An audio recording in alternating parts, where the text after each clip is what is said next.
Selamat pagi buat kita semua. Halo, perkenalkan nama saya Maitriana Burmilala dengan NIM 1930 20 20 40 30. Baik, di sini saya akan meneruskan atau melanjutkan dari materi-materi sebelumnya.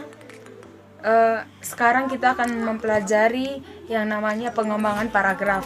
Nah, menurut Anda apa sih itu pengembangan dari paragraf? Nah, pengembangan paragraf adalah suatu paragraf yang menghendaki adanya pengembangan atau perluasan yang berlintikan kalimat utama. Metode pengembangan paragraf adalah cara-cara bagaimana kita mengembangkan suatu paragraf. Di dalam paragraf pengembangan paragraf ada beberapa yang dijelaskan. Yang pertama yaitu kronologis. Kronologis adalah salah satu pola pengembangan yang dapat digunakan dalam penulisan sebuah teks. Pola ini menempatkan beberapa peristiwa dalam urutan tertentu dengan satu kejadian berlangsung setelah kejadian lain selesai. Salah satu teks yang menggunakan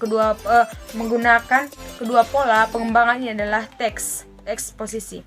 Nah, selanjutnya yaitu pola pengembangan ilustrasi. Pola pengembangan ilustrasi adalah pola pengembangan paragraf yang digunakan untuk menyusun sebuah karangan dengan gagasan utama yang terlalu umum sehingga ilustrasi-ilustrasi konkret sebagai pendukung untuk memperjelas gagasan utama secara teknis. Terdapat dua secara teknis. Nah, seperti itu. Selanjutnya yaitu definisi. Definisi adalah pengembangan paragraf melalui pengungkapan, penjelasan, atau pengertian dari suatu masalah yang dibicarakan, serta diungkapkan dari berbagai sudut pandang. Kata-kata yang digunakan dalam pengembangan paragraf secara definisi. Nah, selanjutnya yaitu paragraf dengan pola pengembangan analogi.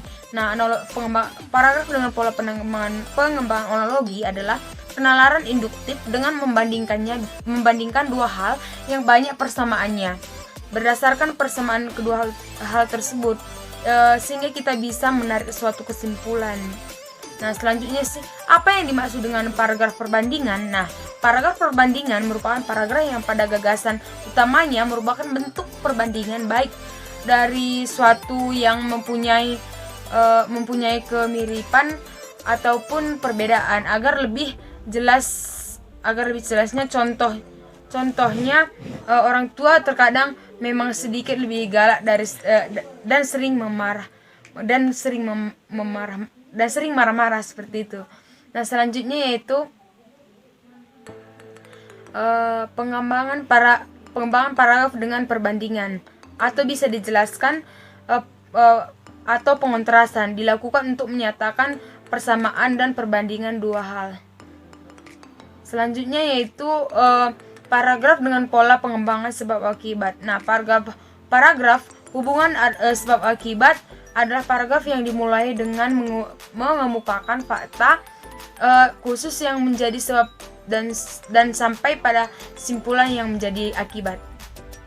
Nah, di sini saya akan menjelaskan pengembangan paragraf dengan pembatas satu persatu satu contoh. Nah, sebuah generalisasi yang terlalu umum sifatnya harus diuraikan dengan penjelasan agar dapat memberikan penjelasan kepada pembicara. Kadang-kadang penulis memerlukan contoh-contoh yang konkret. Nah, pengembangan paragraf dengan pembatas satu per satu atau contoh kalimat digunakan untuk dengan memberikan penjelasan kepada pembaca, karena gagasan utama kalimat topik masih dianggap terlalu umum sifatnya. Dalam kalimat penjelas, gagasan utama dalam kalimat topik itu diuraikan dengan memberikan contoh-contoh konkret. Nah, selanjutnya yaitu pengembangan paragraf dengan repetisi atau perulangan. Nah, dalam pengembangan paragraf secara repetisi ini dengan paragraf pengembangan repetisi ini yaitu sebuah pokok bahasan ditampilkan secara berulang pada kalimat berikutnya. Cara pengembangan dengan perulangan ini juga dapat dimaksudkan untuk menekankan pokok persoalan atau pokok pembahasan dalam paragraf itu. Nah, perulangan adalah penyebutan kembali suatu unit leksikal yang sama yang telah disebut sebelumnya. Selanjutnya pengembangan paragraf dengan kombinasi. Nah, pengembangan paragraf juga dapat dilakukan dengan mengkombinasikan pengembangan ini. Dapat dilakukan dengan memadukan repetisi. Nah, terutama repetisi kata-kata kunci atau kata ganti dengan analogi.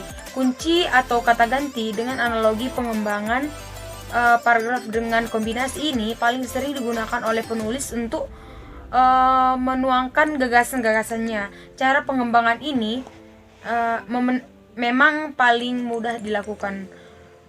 Nah, mungkin itulah yang bisa saya sampaikan pada saat ini. Jika ada salah kata, saya mohon maaf. Sekian dan terima kasih.